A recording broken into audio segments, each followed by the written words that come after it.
There are forces of good and forces of evil at work in the world today. What are these forces? Who is responsible for the good? And who is responsible for the evil? Richard Schaff talks about current events which are rarely discussed by the mainstream media, events that affect us all. This program seeks to identify, to inform, and to equip the believer for what's ahead. Welcome to What in the World is Going On? This is What in the World is Going On. I'm your host, Richard Schaff. The program is sponsored by Lincoln Log Homes. We are pro-Christian, pro-American, pro-life, pro-Second Amendment, and here only by the grace of God. Wanted to start with a little note at the beginning of our program today. This is being broadcast on Memorial Day weekend, Saturday, and it was just yesterday that our president made mention that he would override any state governor who did not open churches in their states. Well, I certainly was overwhelmed to hear that and very grateful. Great news. I would have expected nothing less from him.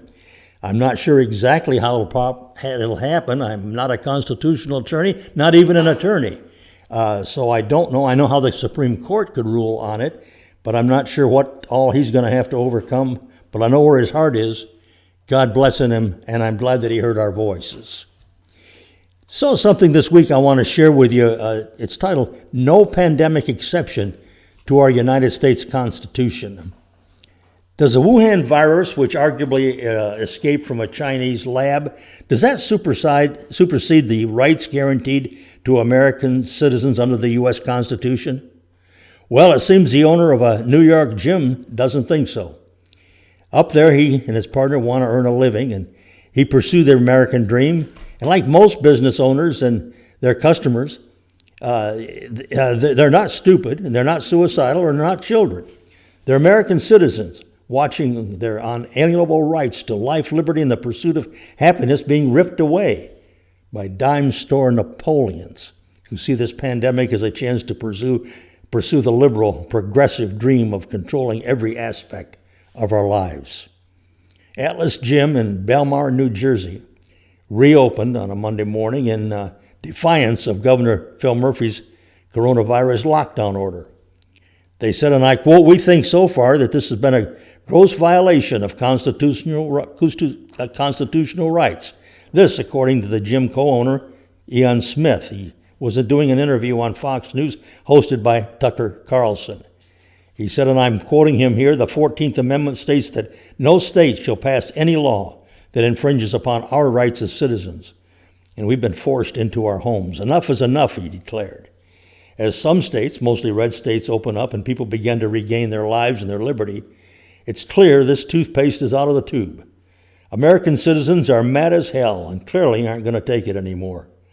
Many, like the Texas salon owner who risked incarceration to feed her kids, they're not going to wait until an official green light from governors and mayors, those that are attempting to usurp their rights. They're not waiting for them. They're not waiting for the politicians to come forward. Right now, what they're doing is forcing a police state on us, and it's for their own good. The owners of the New Jersey gym have found out that the price of liberty is indeed eternal vigilance and resistance to government tyranny. Well, that New York gym reopened again on Tuesday in defiance of the state's orders against workout facilities, and again the police arrived to issue tickets to the owners. At least one patron was also arrested leaving the gym after refusing to give his name. Police also warned supporters gathered outside to leave or they could face summonses. This gathering is a violation of the governor's order. A quote from Belmar Lieutenant Mike Durham of the police department. He said, and I'm quoting, "You're directed to immediately and peaceably disperse. If you don't disperse, you're going to be charged. You can protest from your vehicle."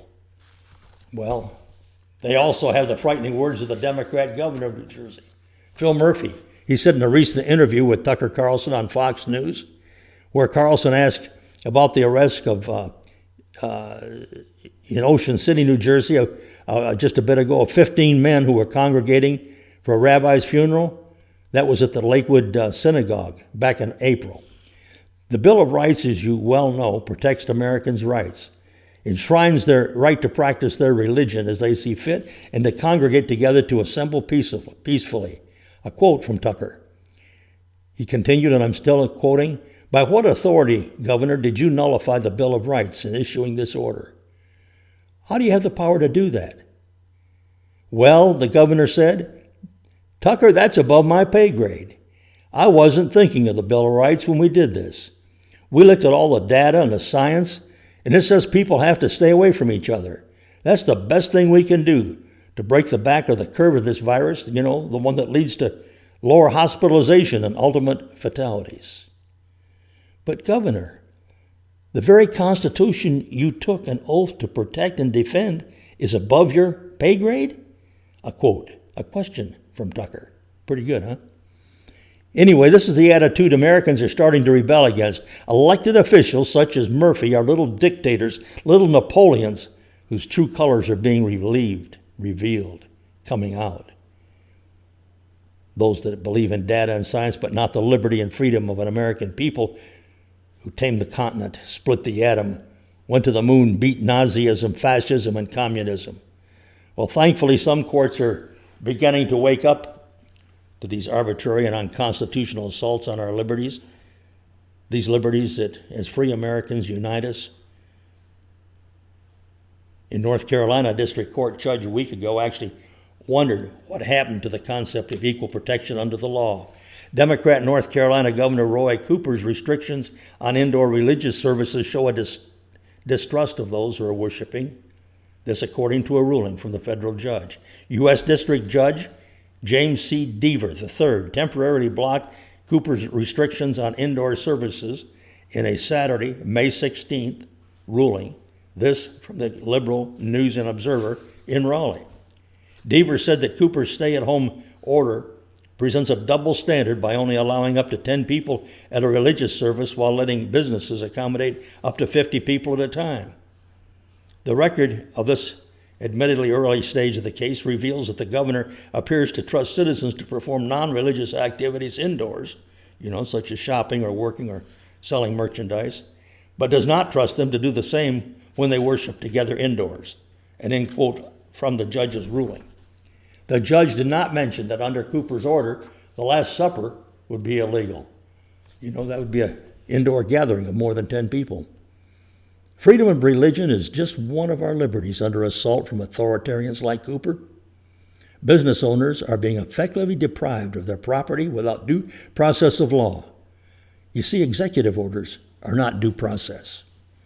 Our Second Amendment right to keep and bear arms is under assault as, quote, non-essential. Oh, yeah? Yeah, guns and ammo shops are shuttered while felons are released, and we're denied self-protection against them. We've lost our right to move freely, even speak freely, or at least on social media that censors the virus response criticism, or to peacefully assemble and petition for redress of grievances. In Oregon, another judge similarly ruled the state was exceeding its legal authority by infringing on freedom of religion. The Oregon judge ruled that Governor Kay Brown, that her pandemic-related executive orders exceeded her authority.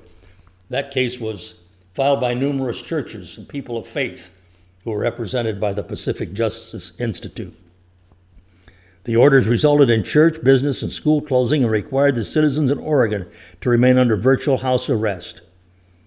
The Oregon law gives the governor broad authority in emergency situations. However, that authority is of a limited duration, and the governor did not go to the legislature to seek additional time as required by law. Well, not overruled at this point is Chicago Mayor Lori Lightfoot. She shut down the Windy City's businesses and put citizens under house arrest while the public face of the city, that's what she calls herself. Anyway, she went to get her hair styled. Lightfoot has cornered the market on tyrannical hypocrisy. Churchgoers defy staying at home initiatives amid the virus pandemic could receive citations in the Chicago area. Mayor Lori Lightfoot said last week the city was preparing to enforce restrictions meant to curb the spread of the virus against houses of worship holding in-person services. After churchgoers decided to attend services anyway last Sunday, Lightfoot said in a statement that city officials are working with law enforcement to monitor large gatherings, including ones of faith. This is reported in the Chicago Tribune. Local districts are reviewing reports of large gatherings that took place today as various establishments not abiding by the stay-at-home order. The statement said, following that review, the department will issue mail order citations whenever necessary. Wisconsin Supreme Court recently struck down that state's stay-at-home order as an unlawful order that exceeded the state's authority. The Wisconsin Supreme Court struck down the state's stay-at-home order during the virus pandemic as unlawful, invalid, and unenforceable. This after finding that the state's health secretary exceeded her authority. In a 4-3 ruling, the court called Health Services Secretary Andrea Palm's directive, known as Emergency Order 28, quote, a vast seizure of power, end quote. The federal order directed all people in the state to stay at home or at their places of residence, subject only to exceptions allowed by Palm, this according to the ruling. The order, which had been set to run until May 26, also restricted travel and business, along with threatening jail time or fines for those who didn't comply. Well, so far such rulings are limited in scope and temporary. The assault on our Constitution and our rights is deep, folks, and it's broad, and it's only going to be stopped by a Supreme Court ruling that our freedoms cannot be erased by an edit from a governor, a mayor, or a state health secretary. These orders are not laws passed by a legislature, and even then such laws should and must pass constitutional muster. George Washington University law professor Jonathan Turley observes, and I quote, "Pandemic is not a magic word that instantly negates all individual constitutional rights." His quote, the professor at George Washington University. Pretty well known, too. He continued, "A pandemic gives states a compelling state purpose in the imposition of restrictions. But when the state denies or restricts constitutional rights, it must satisfy a balancing test." His words, in quotes. Lockdowns have health costs themselves that constitute a compelling interest to not have them. Simply put, Americans cannot be deprived of life, liberty, or property without due process of law. And again, folks, executive orders do not constitute due process. There is no pandemic exception clause in the United States Constitution. And I know you've heard about those 1,200 California pastors that have agreed to reopen May 31st in defiance of the stay-at-home order. We'll see how that comes out. But more than 1,200 California pastors say they're going to resume in-person services on May 31 in defiance of Governor Gavin Newsom's stay-at-home order. The one that he has is supposedly going to slow the spread of the virus. Newsom has gradually allowed some businesses to reopen as the state's number of virus-related hospitalizations is flattened. But churches are still banned, along with hair salons and sporting events. Many churches are tired of waiting. Last Wednesday, a lawyer representing a church in Lodi, California, sued Newsom and said more than 1,200 pastors have signed a declaration of essentiality that announces their plan to reopen May 31 while observing physical distancing and other precautions. Attorney Robert Tyler said some pastors represent multiple churches. He expects as many as 3,000 churches across California could have in-person services on May 31st. He noted this letter was not sent for the purpose of asking for permission.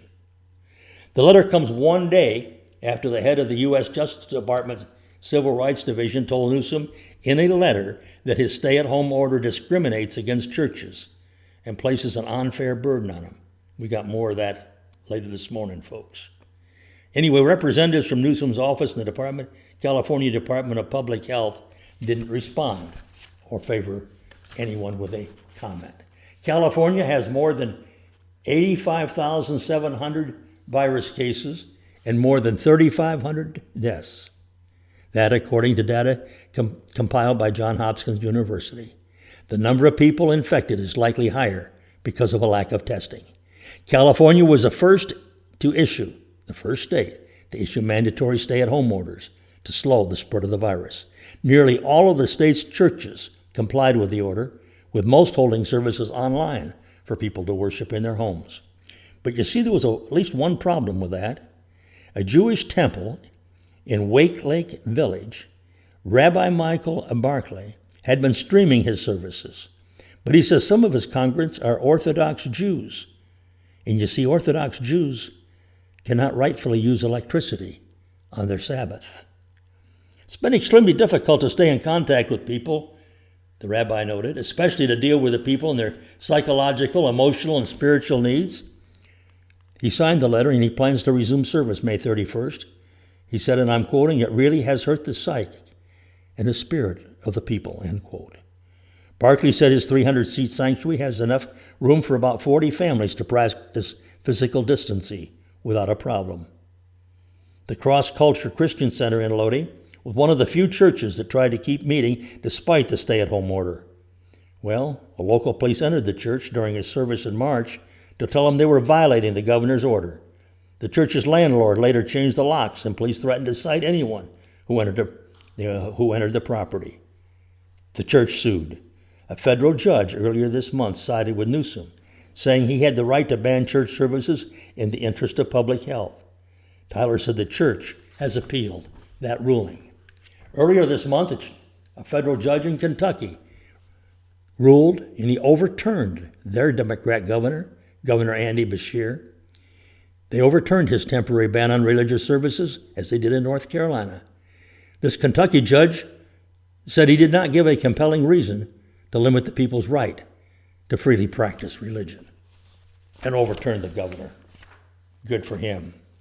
By the way, that Justice Department letter to California to reopen the churches, we mentioned it earlier, got an article on it. The Justice Department is telling California Governor Gavin Newsom to take steps to permit in-person religious gatherings in the state of California. The warning letter came from federal attorneys expressing civil rights concern about the state's virus restrictions. This was reported in Politico. Those restrictions prohibit in-person gathering at houses of worship. The letter noted other sectors of the economy had been deemed essential and were permitted to stay open during the pandemic. This discriminates against religious exercise, the letter said. California has not shown why interactions in offices and studios of the entertainment industry and in-person operations to facilitate non-essential commerce are included on the list of being allowed with social distancing, while telework is not practical, while gathering with social distancing for purposes of religious worship are forbidden, regardless of whether remote worship is practical or not. Newsom has said the state could clear the way for the reopening of churches in the coming weeks as COVID-19 infections and hospitalizations go down. Well, earlier this month, a judge ruled Newsom had the right to temporarily ban church assemblies in an effort to stop the spread of the virus. The ruling came after a church alleged Newsom's stay-at-home order violated constitutional rights to freedom of religion and assembly. But now, the Justice Department has entered in, and they maintain reopening plans cannot unfairly burden religious services, as California has done. Churches in the vanguard of liberty. Yeah, in this surreal and shocking time when the experts' recommendations for a couple of weeks of mitigation turned into months and tyrants came out of the woodwork, churches are finally taking a stand and putting everything on the line. In addition to California's 1,200 pastors that we just talked about, well, in Minnesota, Protestant and Roman Catholic churches have announced their defiance. Roman Catholic and Lutheran Church Missouri Synod congregations across Minnesota plan to resume worship services in defiance of their governor, Tim Walz's order. Of course, you know, another Democrat governor. Why is the Dems, who supposedly look out for the little guy, why is it they're going after believers? I'll let you answer that one. Anyway, the church leaders said at a news conference that the ongoing restrictions are an unconstitutional violation of their church's religious freedom, the freedom that's been given to bars, restaurants, shopping malls, tattoo parlors. They're all being allowed to reopen. They said they shut down voluntarily in the early days of the crisis, but that executive orders now prevent them from holding in-person services with more than 10 parishioners. Being ordered to stay at home may have been necessary to protect the public health, but it came at an immense expense, including spiritual costs. That's a quote from Archbishop Bernard Hebla, the leader of the Archdiocese of St. Paul and Minneapolis in the Minnesota Catholic Conference. Hebda held a news conference to give more detail on the decision. He acknowledged that many people have been watching for live streams of Catholic Mass services across the state. Most of our pastors have been amazed at how many people are tuning in, he said. He pointed out that many of the viewers aren't even members of the congregation. Pastor Stacy Shufflet of the Calvary Baptist Church in Baltimore, well, he was a little more defiant. He tore up a cease and desist order after making what may be one of the most powerful and concise statements that I've seen on matters of liberty, tyranny, and religious freedom. This is a report from Fox News. The words of Shufflet, quoting, "Either we have liberty to worship or we have permission to worship. It has now become abundantly clear that if we settle for permission, we will never have liberty again." I'm going to repeat that for you, folks. A quote from the good pastor. Either we have liberty to worship or we have permission to worship. It has become abundantly clear that if we settle for permission, we will never have liberty again. This came after his church was targeted by the government. On a recent Wednesday night, Schiffler was holding a service that had 100 congregants in his 600-seat building. Puts him well below the 50% range, doesn't it? But the local municipality still issued a cease and desist letter. The good pastor was clearly displeased during his service. In mid-service, he tore the letter to pieces and tossed it aside. God bless him. A quote, "With this cease and desist letter in my hand, the Bible says to the New Testament church, not forsaking the assembling of yourself together as the manner of some is, but as much more as you see the day approaching, and the closer we get to Jesus coming back, the church we ought to be having, not more, not less church. More church, not less." End quote. He noted, now that's God's perimeters. So I'm tearing up this cease and desist order right now. And I'm telling you now, we're going to do it God's way. God tells us how to worship. He tells us when to worship. Nobody else gets to do that. A quote from the good pastor. Putting everything on the line comes with risk. That's one of the reasons why so many are reluctant to rise to moments that require bravery. And so, the First Pentecostal Church of Holly Springs, Mississippi, you may have seen it on television. Well, they just burned the church down. He had taken a stand on lockdown orders. Yeah, just this past week, they burned it to the ground. Arson, it was reported. The arsonist spray painted the following message on the church parking lot. I bet you stay home for now, won't you, folks? You bunch of hypocrites. End quote. Well, folks, as more and more churches are drawing a line in the sand as big government and God collide. Some personal comments that I've shared with you before. Our U.S. Constitution, as I understand it, is pretty clear. There's supposed to be separation of church. That means we don't have to follow a governor. We don't have to allow county commissioners to tell us what to do, or state health doctors or directors. Let the Supreme Court decide. And when they do, then you and I personally can decide what's going to happen next. But let's hear it officially for the terms of our Constitution. In these times of crisis, we need freedom more than ever. Some thoughts I got this past week from Edmund Shee. In the past weeks, all around the world, governments have had their own citizens hostage in the name of, quote, protecting the people, end quote. What they failed to understand is that every restriction they put in place comes at a cost. By forcing the lockdown on its citizens, the government has taken away the ability for private individuals to assess that cost for themselves. The wounds that the virus has inflicted on society will only be deepened by the unheralded amount of government intervention. Governments have given the people one more foe to battle with in this war against the coronavirus. Those who argue that the measures taken are necessary to prevent unnecessary death are unable to see that these same measures will no doubt cost a great many of their lives and their livelihoods in the future. Too often it seems that only one side of the equation is taken under consideration during this crisis. Well, the UN recently released a report saying that due to the corona downturn caused by the lockdown, hundreds of thousands of children could die this year. They also estimate that 42 to 66 million children could fall into extreme poverty in the coming years. Sure, these figures are estimates, but it does raise a question for authorities. How much is too much? The government doesn't have a good track record of providing an answer to this question, and even attempting to answer it, they've already set themselves up to fail. We've seen time and time again throughout history that central planning doesn't usually work. Limits such as 30 people to a funeral and 10 at a wedding are examples of arbitrary restrictions that come as a result of a small number of bureaucrats trying to centrally plan an optimal solution.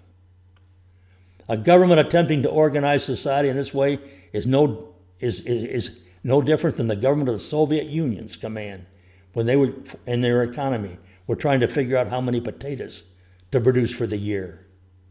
Both scenarios have a reverberating consequences, and the ramifications of a suboptimal reaction to this virus could haunt us for generations to come. The only solution is to allow individuals to freely decide their own actions based on their own risk preference. Although the virus is indeed a pandemic, it's not different from any other scenario in which an individual must act. The individual must decide based on their own calculation of their cost versus benefit. Only each individual can know for themselves what decision is optimal for their risk preference and personal situation, not the government. The concern at the medical system's capacity and its ability to handle the overload of patients has been raised to the point that, quote, flatten the curve has become chic. Well, the optional societal decision may well be to limit risk to the point that the curve is flattened. However, using that as a reason to impose restrictions is not justified. Looking back through history, government's handling of these so-called externalities has been dismal at best. The reason that these bureaucrats whom we are trusting to make these calculations to optimize social benefits are in fact just humans. They're just like us, folks.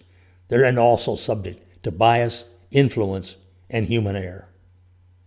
Never mind that in situations like these, the government interests are rarely aligned with those of the people. Our interests last longer than their terms in office, you see. When the term has come to pay back the debts of a lockdown, the bureaucrats who kept us locked out inside our homes will long be gone. Their interests rely on them being able to fool you into thinking they're keeping you safe.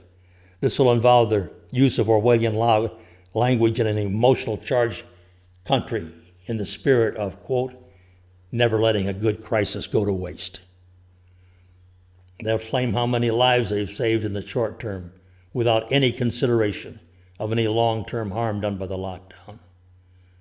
You will not hear any leaders on television speak about the lockdown's economic costs because it's not politically favorable to put a price on life. Yet individuals do so every day in all aspects of their life. An individual understands that risk that they put themselves in when they drive down the road, yet they persist in driving because the risk-reward trade-off is worth it to them.